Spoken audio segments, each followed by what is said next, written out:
weltare ɓiɓɓe fulɓe anndu diine maɗa fedde heblo sukaɓe afrique weltare tv takkusana yoni to ndulumaji dembe ndulumaji funeɓe to wudduru to tiggere yeene to aali wuure to sadela to ciloñam to guijilono to dabiya to koɓɓillo to ɓoki diawe to ɓoki diawe to kanela to sinthiou bamambi to ndendori kon takkusan juuɗa ha to galle ceerno amadou moussa Anne to hammadi hunare ko taari ɗum kala ene jeeya e gardidi kabaruji men to leydi Mauritanie Ahmed Samba ko rosnajo ko neɗɗo dawrugol o holliri tigui wonde ko kettuɗo gembe makko yidde jeeyede candidat ji gembantoɓe gam yidde wonde hoorejo leydi ndi e sungoji tijjari ñande nogas e jeenaya lewru juin 2024 e nder leydi Mauritanie to leydi Sénégal laamu leydi Sénégal kesu ɓe keeɓi financement mo temedde tati e nogas e nayyi milliard taw ko franc CFA to leydi Mali Imam Mahmoud Dicko tawateɗo oɗo saaha kala to leydi Algérie o holliri tigui ñande julde taske nde e nder vidéo ñande julde korka e nder vidéo mo fiili fodde minute aji ɗiɗi wonde kay ɓoyata o arta e nder Bamako lamorgo leydi ndi to leydi Niger koninkoɓe jeegomo Niger naɓe mbasi pittadi mumen oto mabɓe yabɓi koye pittol bombo tufanoɗo e dow lawol mabɓe ha joni to leydi Niger teskama koninkoɓe leydi Russie wondude matériel kewɗo taw ko matériel militaire jippima hanki walla jippima tona to ñaame lamorgo leydi ndi to leydi kedde Afrique ma en keddo musidɗo men Alsana Oumar Mbodj habruji men jolam jaɓeri ma en jaa ha to leydi Ukraine to leydi Palestine to leydi France to leydi Russie bisimilla mon e tekki hotodirte joni joni piren patiren.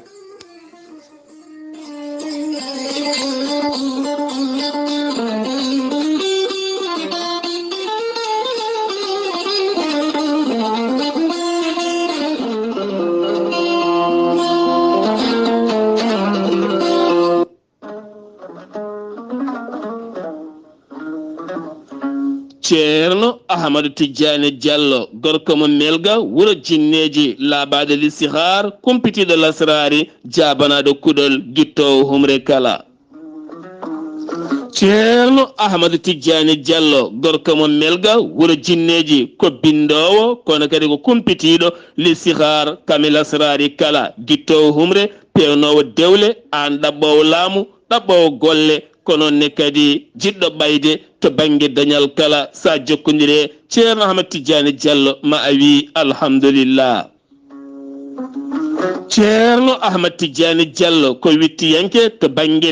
leɗɗe cafroje yogay ñabbuji cuuɗotoɗi e nder ɓalli ha tenti noon caɗele gorago joguiɗo fibron kono ne kadi mo seyɗani memi jano barogal kala mum fo sa jokkodire makko ma on jiwtu hen ko yaaji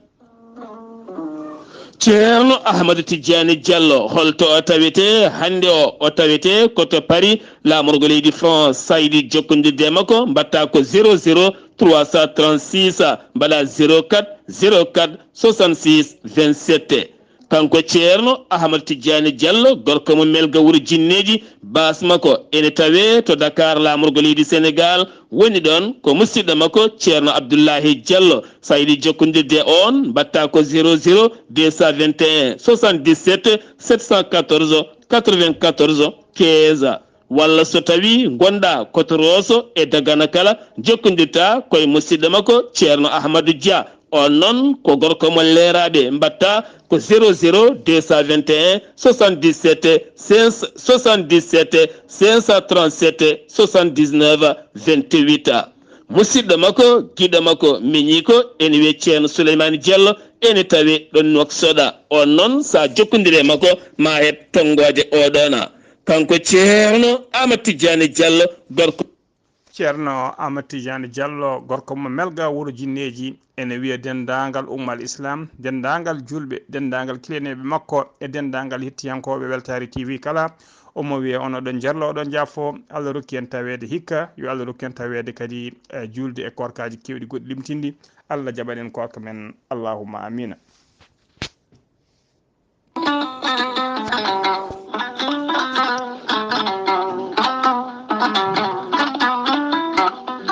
kawis mawɗo ekkiɗo hen nalliki mbiyaki gorelte ko ha ko moƴƴo iwru ko to koredinnooro ari ko wallude e safrude ha moni kala yiito hen hoore muɗuma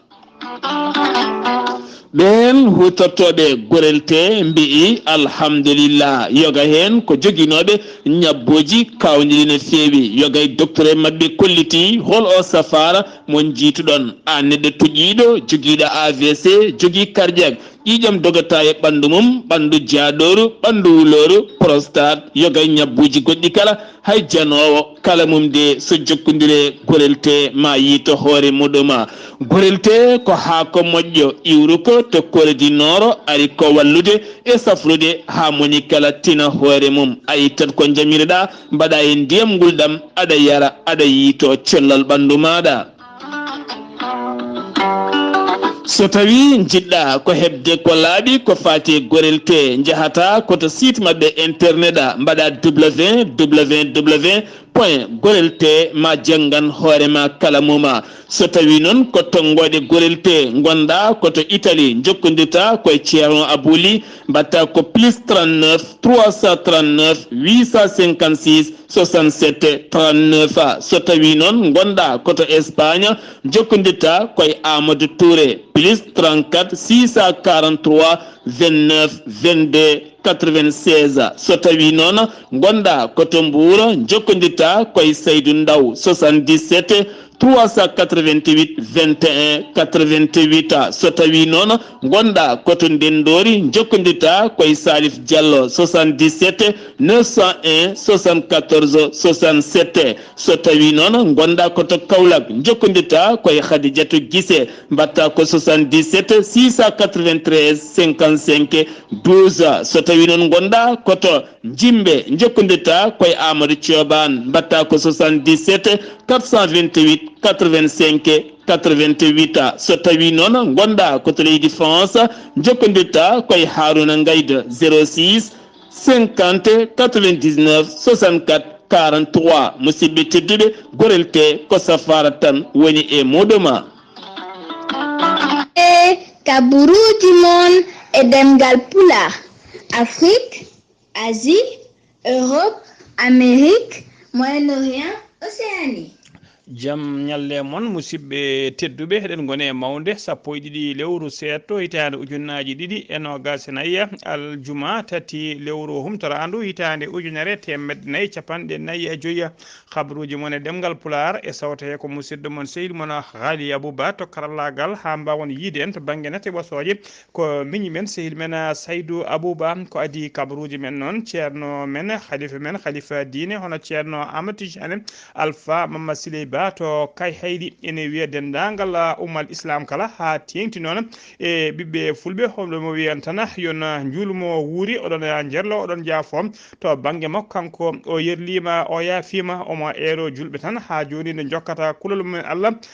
jokka kulol mumen Allah jokka kadi nafilaji men e gueɗe moƴƴe ɗe mbaɗanno e nder lewru korka ndu omo andina yimɓe kadi wonde diine fepintake diine kadi fijirtake kala ko neɗɗo anda e diine mum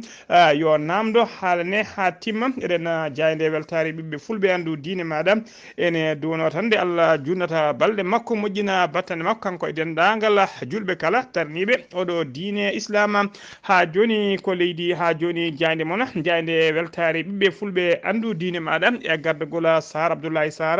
wonde fedde heblo sukaɓe Afrique windere e gardagol ceerno Habou Diallo fedde men fedde heblo sukaɓe Afrique sengo leydi Mauritanie e gardagol coordinateur général fedde nden e nder leydi Mauritanie hono ceerno Boubacara Gaye emin denda emin pacca sunare minen kala e dendagal ɓesgu Hammadi Hunare naɓe kala e dendagal jaydiyankoɓe demgal pular kala ustare kaye e pacca sunare kaye e musidɗo men sehil men Amadou Moussa An gorko mo Hammadi Hunare Amadou Moussa An noon basɗo jinnaɗo mum gorko ko alkamisa hanki o jinnaɗo makko gorko yalti aduna toon to Hammadi Hunare jayde Weltare TV weltare ɓiɓɓe fulɓe andu diine maɗa fedde heblo sukaɓe Afrique ene pecca sunare men dendagal Hammadi Hunare naɓe kala eɗen ñaago altande yurmede Allah dumoto e makko kanko e dendagal mayɓe julɓe kala allahumma amina habruji men demgal pulara to leydi Mauritanie pudortoɗen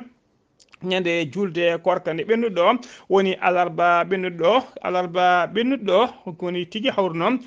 ko yalɓino sappo lewru avril horejo gendi Mauritanie Mohamed Cheikh El Ghazouani o waɗi visite aji makko woni jillu makko o waɗi ɗum e nder yogga e hôpital uji tawteɗi e nder Nouakchott ande tawteɗi e nder Nouakchott ƴewde kayi noɓe cellani ɓe no mbaldi kayi e ɓalli ƴewde kadi safroɓeɓe so tawi kayi holno gollotto so tawi kadi ɓen gollotoɓe safroɓe tawi nder ɗiɗon cuuɗi cafriɗi e tawde kadi yidde kadi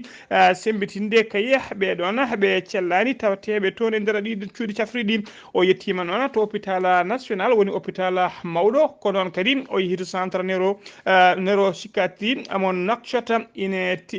ene jeeya noon ene jeeya kadi ko ɓeydi nawdemo toon kay ko yidde juuroyade wonande kay ɓen tawateɓe nder ɗiɗon cuuɗi cafriɗi taw koɓe cellani ɓe mbawanani koye mumen e nder ɗiɗon hôpital uji oɗon ñalawma taw kadi oɗo ñalawma tedduɗo woni tigui ñalawma biteɗo ñalawma julde korka o rokki toon noon yogga e ɓen ɓe cellani o tawateɓe toon o rokki toon haalisaji kewɗi no fewi gam yidde kay sembitinde ɗumen e wiide kay inde ballitirto to banggue ordonnance uji to banggue safaruji kala woni noon weltare mawde ne woni tigui weltare mawde ne fewi wonande kay yoga e ɓeɗon tawteɓe e nder ɗiɗon cuuɗi cafriɗi o yahani goto noon e nder julle he omo yaadi e Moukhtar Wul Ndiaye on ko ministre chargé du cabinet du président de la république wondude en ha Mintou Hamedine wullo Mouknas on ko jaagogal leydi ndi kalfinaɗo ko fate cellal AD wondude e Hassane Wula Ahmed on ko directeur général protocole d'état jillu ngu noon ko jillu bettere saabu kay jillu ngu noon hay jandiyanke goto ala tinɗo nguɗon jillu ha joni ko leydi Mauritanie keddoɗen commissariat de police mo Zoyrat ɓe kolliri tigui wonde ɓe teeɓima ñande julde nde woni ñande alarba sappo lewru avril gonɗen ɗum toon to Zoyrat tumanoɗo kay ko kañum warno waɗno agressé ha warino biyetenoɗo El Qaout ha biyetenoɗo El Qaout Mohamed Yehdi o warnomo noon koye nder galle makko to leggal bitegal hay ngal Zoyrat o finoma noon ko labɓe tati o nawa to hôpital mo cinéma barɗo ɓoyani ko toon hawri ela diala barɗo hoore o noon nana mofta kay e mbadi enquête ha tigui enquête o hibba o wawa ɓenninede yesso parquet police noon holiri wonde kay barɗo kay warimo tigui ko labɓe kewɗe o fiima tawa kadi ko fiima koye nokkuji taw jomum fiyama hen hewani judde balɗe ha joni ko leydi Mauritanie keddoɗen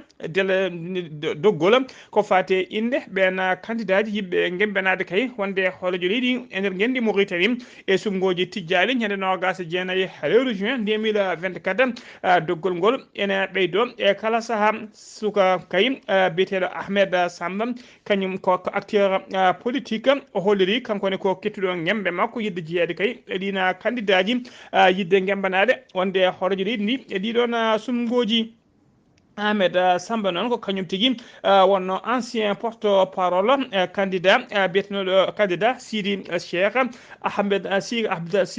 candidat kay Sidi Cheikh Abdallahi e saaha kaya sumgoji bannoɗi en 2007 e gansanga kanko wonno joguiɗo konngol mum woni porte parole muɗum o waɗi carrière makko noon taw carrière makko dawrugol koye nder landa wiyeteka APP woni alliance populaire progressiste ko landa kamɓe suudu wula Boukhayri ardi en 2018 noon ko kanko kadi o wonino candidat landaka e sumgoji taw ko sumgoji mairuji yidde wonde maire to Rosso ko cadre noon to ministére des finances ko Rossonajo e oɗo saaha noon Mauritanie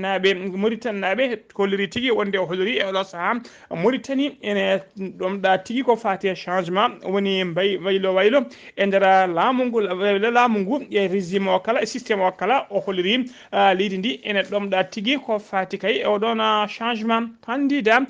Mohamed Samba ina wiye tan yakare makko kala o holli tigui wonde yakare makko o fawi ɗum koye jeunesse Mauritanie naɓe beele kay nde daro ha mbawa rokkutemo polgu o erima jeunesse Mauritanie noon nde battata hakkillaji men ƴeewa tigui ko waɗi sara leydi mumen ko ɓatti ko woni tan leydi Sénégal ƴeewɗo changement baɗɗo toon changement régime e changement dawrugol kala tawala baɗɗo ɗum so wona jeunesse o holliri noon wonde jeunesse Mauritanie so felliti oɗon changement ene wawi latade e nder leydi Mauritanie ha joni ko leydi Mauritanie keddoɗen ñalawmaji walla mbiyan datuji ɓurɗi tengtude ko fate sumgoji tijjani hoorejo leydi tijjani ñande nogas jeenaya lewru juin ɗiɗo datuji kañum tigui ɓuuri tengtude hen ko fate yurnitade woni révision liste uji électoral ko ñande 15 lewru avril ɗum fuɗɗoto ha ñande 30 lewru mai ko fate convocation des électeurs noon ɗum waɗata koko adi ñande 30 lewru avril so tawi noon ko hollirde ko candidat e joƴƴinoyde ɗereji mumen to conseil constitutionnel ɗum waɗata koko adi sappo joyi lewru mai dartono ɗum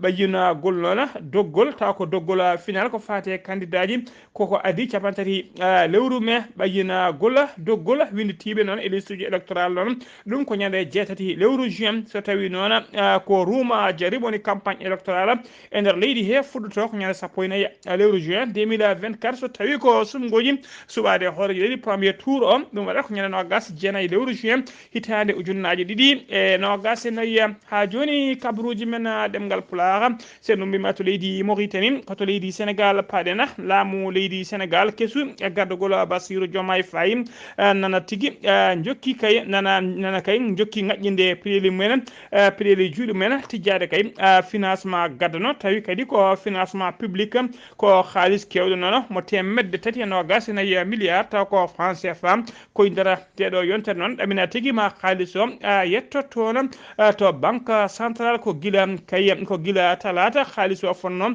yettade e banque centrale ko yidde noon ɗoftude laamu kesu ngu tawi kadi koye mbaadi ko wiyete tigui koye mbaadi kay ko fate sukkude ko wiyete déficit budgétaire leydi ndi jogui e oɗo saaha joni honono holliri jayde Walfa TV jayde nde noon holliri ko bailleur des fonds en koko bloc noon kala ko fate financement kay faade leydi Sénégal e nder ɗiɗo lebbi tati woni guila lewru janvier lewru février e lewru mars tawa kadi ala ko saabi noon oɗon bloqué so wona kay kulhuli ɓe jogui noon ko fati tigui e yirinde ɓe jogui no ko fate suɓade sumgoji ñalawma ko fate sumgoji hoorejo leydi ha joni ko leydi Sénégal keddoɗen to leggal biyetegal Baye Laye tawtegal e nder commune mo Makhiyane Nimzata en tawe nder fanle Guédiawaye e banlieue mo Dakar ina tawe sunare mawde no fewi ko suka tayyere ñoto machine bietenoɗo Juula Gueye ko kañum tigui wara toon tawi kadi ko laaɓi o warda ko waji goto taw ko drogue woni tigui ƴetto drogue kala saaha biyeteɗo PM6 kañum tigui yooɓi fittanu makko noon ko natɗo e soyde mo yiile police nana jokki jiilaw cattukom gam yidemo e fawde makko junggo ha joni ko leydi Sénégal keddoɗen dadiɓe ɓe inde division spéciale de super sécurité ɓe leydi Sénégal ɓe teɓima blogueur guinenajo goto dowluɗo e nder leydi Guinée biyeteɗo Djibril Aguiba Silla ko alkamisa hanki o nanga ko joom ngaalu noon taw ko joom ngaalu guinenajo biyeteɗo Kerfala taw kadi Kerfala Camara lollede KPC kañuma tigui taw kadi kañuma portunomo kanko blogueur kañuma portunomo plainte toon to leydi Guinée caggal ɗum noon ha blogueur o dogui e nder leydi Guinée o wawi moltoyade to leydi Sénégal toon noon o wiyama teeɓa ko aljuma hande o foti darade yesso juge de tribunal de grandes instances de classe hors classe mo Dakar so tawi o renaki noon ene yakora tan o jogoɗi ko waɗede extradé woni tigui nanguede waɗe ha ɓiice tongue ha ɓiice nawte toon to leydi Guinée hono maître Amadou Ali Kana o waɗi noon jertango faade e kayim e laamu leydi Sénégal nde wasata tigui nawtudemo e mbadi extradition saabu kayim e oɗo saaha kay ko darinoɗo kanko oɗon blogueur ko bonannoɗo laamu transition ngu laamu militaire e kala saaha o serani ñingueɓe so tawi o waɗama toon extradé so renaki jaɓɓe makko lamman no fewi ha joni ko leydi Sénégal keddoɗen Oumar Pène kolnalanke belɗo dande Sénégal najo dowlude no fewi nder leydi he Oumar Pène noon ko kañum ardi di orchestre biyeteɗo Super Jamano omo tawe sunare mawde no fewi jaltugol aduna goto kay e sabinoɓe ha o yetti kay e ñalawma hande to yetti ɗon e nanede kay e wona lankagal biyetenoɗo Bayla Diagne noon ko kañum tigui wonnomo découvrir nano découvrir Oumar Pène des années 1970 ko aljuma hanki o hooti e joomi ko ɗon to Dakar Oumar Pène noon kañum mi joguino tigui miijo adan kañum nde joguino miijo tigui ko wonde footballeur woni fettiyangue fuggu koyguel ko Bayla Diagne kañum tigui duusimo sembinimo addimo tigui diɗɗal mum e orchestre mum biyeteɗo cadre orchestre kañum tigui waɗi haw woni nalanke haw yetti hande to yetti hande ɗo ko on de yalti aduna Oumar Pène noon e dendagal yaadi mum kala ene pacce sunare e famille makko kala tawe sunare mawde no fewi ha joni ko leydi Sénégal keddoɗen ñande subaka alarba woni tigui subaka julde korka nde ko otota ko auto personnel kañum suwi kañum sumi e do en to yaltirde autoroute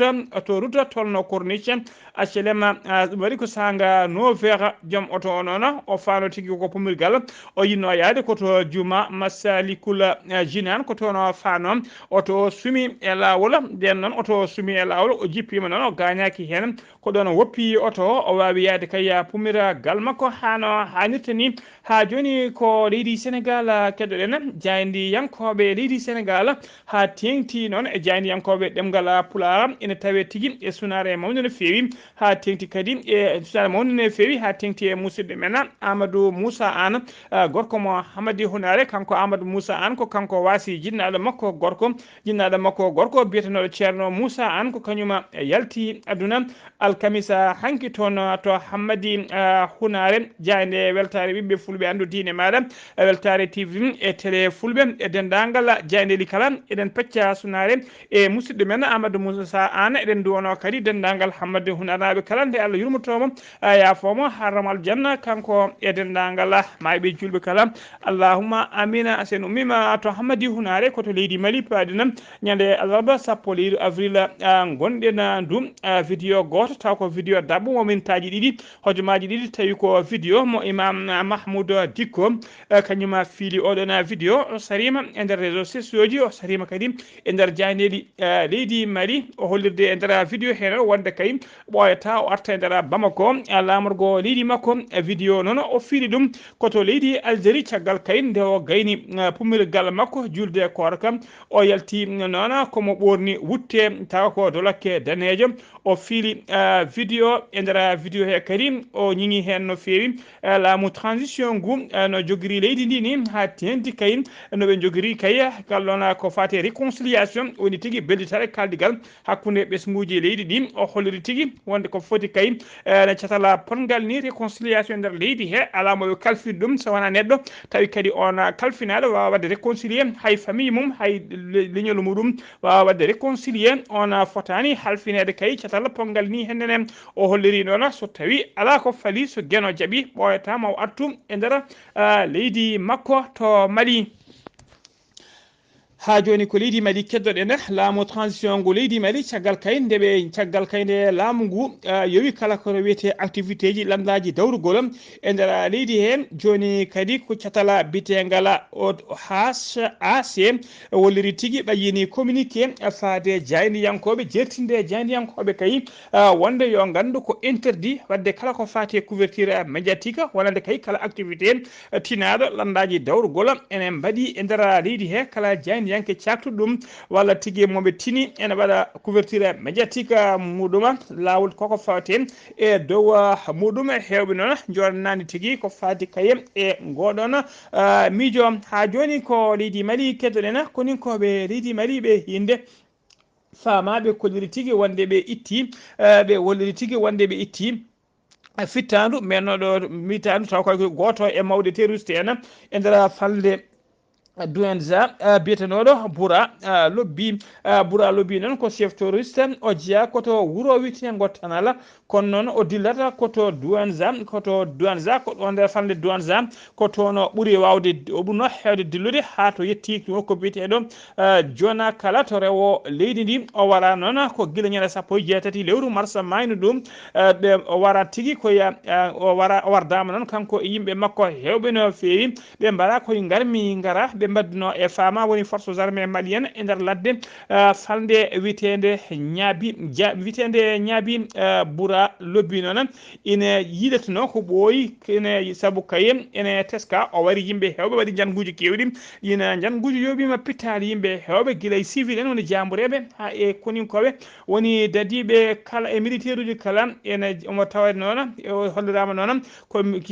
kanko noon o dillatno tigui ko nder falde Douentza to rewo leydi ndi ha joni ko leydi Mali keddoɗen FDS woni force de défense et de sécurité ko koninkoɓe leydi ndi ɓe kolliri tigui wonde kay ɓe teɓima fodde kay 68 naggue ɓe tetti e juuɗe ɓen seɓɓitiɓe ɓe hinde GAT woni groupe armé terroriste ɓe keftini ɓen 68 holsere woni nayyi tawa kadi ko nayyi gujjunoɗi walla ɗeɓe tettino alay sagel e juuɗe jomumen ko dadiɓe tawateɓe noon to base militaire mo Ñamfunke ko kañumen mbaɗi tigui ɗeɗo golle paydinde no fewi ɗum waɗi ko jamma alarba sappo ene wiyata alkamisa 1 lewru avril ndu gonɗen ɗum 68 holsere woni naggue ɗiɓe kefti ɗi kala e juuɗe groupe armé terroriste ɓe mbawi artirde ɗum ha to Ñamfunke cérémonie noon yuɓɓinama toon e gardugo on cérémonie noon ko rokkidde moni kala kolce mum tawi kadi dialogal mum ene anda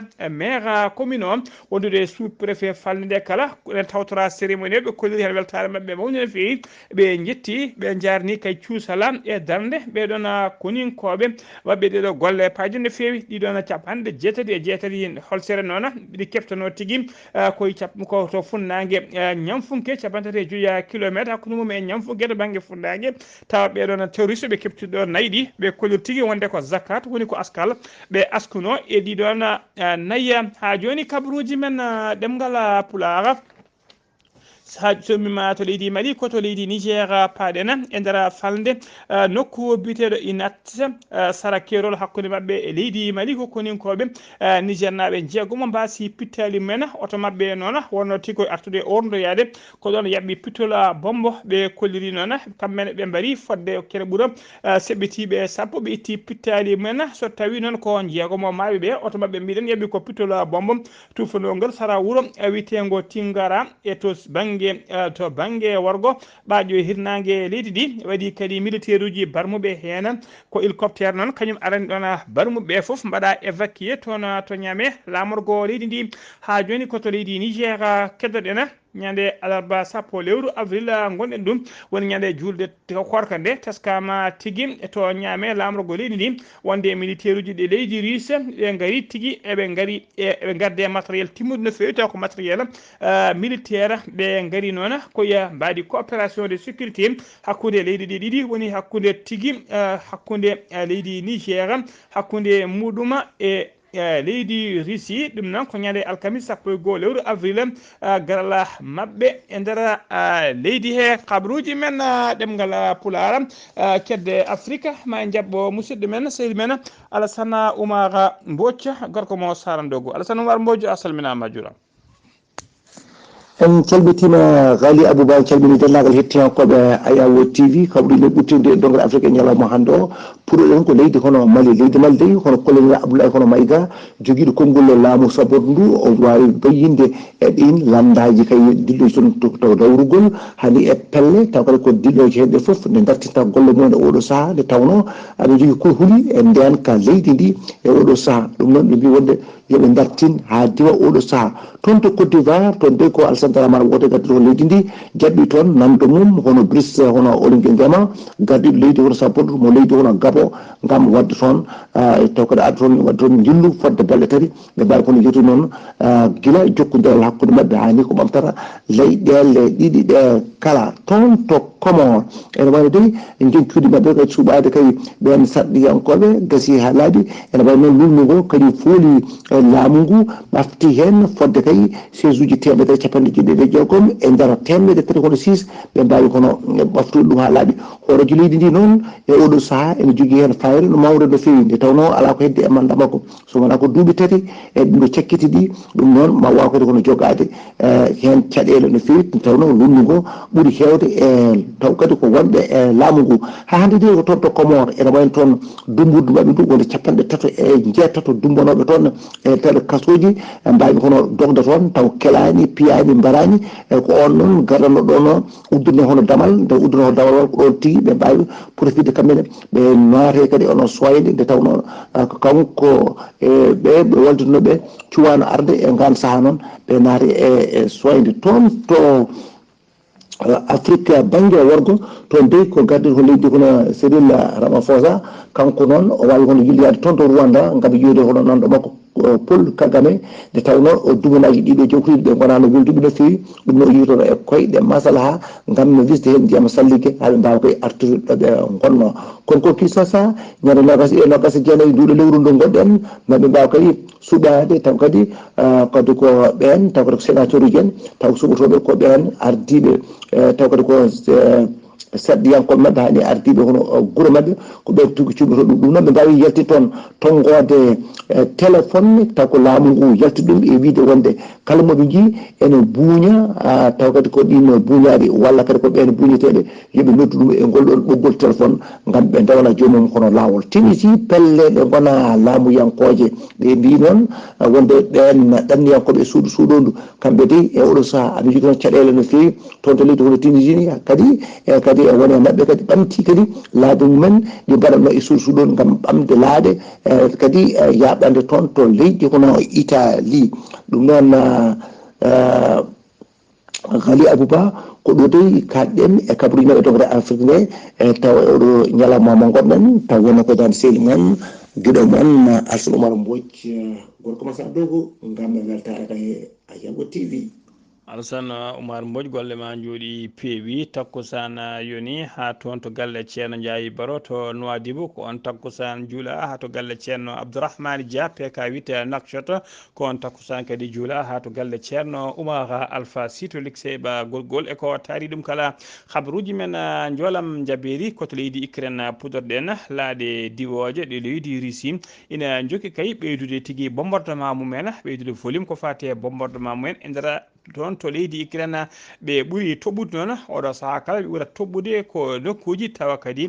ko central uji courant woni central électrique e oɗo samma hanke noon ɓe bombardi ko central taw ko groupe biyeteɗo DTEC ko central noon taw ko central courant privé ɓurɗo mawnude e nder leydi he ko kañum tigui woni ko ɓe bombardi ɓe bonni ala ko woni yidde mabɓe fandare mabɓe e oɗo saaha joni so wona bonnude e ittude dendagal ko fati e kuɓɓam woni courant kala e nder leydi he to leydi Russie paadena laamu leydi Russie waɗi communiqué waɗi convoqué ɓe convoqué ambassadeur joɗiniɗo leydi France toon to Russie ɗum noon ko caggal kayde ministre mabɓe des affaires étrangères mo leydi France biyeteɗo Stéphane Séjourné caggal kayde nde tigui wanno konnguli ɗina konnguli noon faade leydi Russie tawi ko konnguli ɗi jooɗani no fewi o wi kay ko ñande altine o wonno ɗiɗon konnguli hollirde kay wonde leydi France ala hay intérêt goto waddude discuté e leydi to Moscou waddude discuté e Moscou to leydi Palestine paɗen to Gaza hono ministére de la santé mo Hamas holliri tigui bilan cakkitiɗo aljuma hande o ko ɓayi kay ko maayi tuggi ko guerre o fuɗɗi hakkude mabɓe Israël woni tuggi ñande 7 lewru octobre fade ñalawma hande o holliri noon bilan o ɓe jaara bilan cakkete kay mayɓe ɓe jaara koye capanɗe tati e tati ujunere fayi temedde jeegom e capanɗe tato en jeenayo neɗɗo waraɓe eti e nder ɓen hen capanɗe jeetato e jeenayo mbara tan koye nder nogas sen ayi waktu cakkiriɗi woni tuggi hanki faade ñalawma hande o so tawi ko barmuɓe hen ɓe noon ken ɓe jetti barmuɓe so tawi noon ko barmuɓe hen tuggi ko gueɗo fuɗɗi faade oɗo saaha joni ɓe jettima capanɗe jeegom e jeeɗiɗi ujunere ne fawi temedde e sappo e naayo neɗɗo woni 76 214 blessé ɗum woni ko barmi hen tuggi ko gueɗo fuɗɗi faade oɗo saaha joni gueɗo yettima timmini lebbi jeegom e oɗo saaha joni ɓe natini lebbi jeeɗiɗi ko gueɗo fuɗɗi ha joni ko leydi Palestine keddoɗen to leydi Palestine ha Palestine naɓe ɗiɗo mbaɗama aljuma hande mbaɗama alkamisa hanki o e nder bombardement Israël mbaɗi to Cisjordanie occupé Palestine ajo hen goto ɓe pelli ɗum kene wonno tigui e nder oto mum e nanggui volant mum ko ɗon tigui ɓe mbaɗi mum kuure e condi keddiɗo o noon ɗiɗaɓo ɓe mbaɗi ɗum koye nder camp réfugié biteɗo Al Farara mo Al-Farara ko on nder on camp ɓe jooɓi fittandu muɗum koto leydi France paaɗen laamu leydi France jettini dendagal ɓesgu Français naɓe kala tawte ha tawi koye ɗemgal chef de diplomatie mabɓe woni tigui ministre mabɓe des affaires étrangères biteɗo Stéphane Séjourné ene jertina kayen ene jertina ɓesgu Français naɓe kala nde mbasata yaade oɗo saaha e nder ɗeɗo leyɗe ko wayno to leydi Iran to leydi Liban to leydi Israël ha e yoga e nokkuji nder leydi Palestine kala ha diwa oɗo saaha joni saabi ɗum noon ko caggal kayni e leydi Iran waɗi menace kay wonde koko waɗata bombardement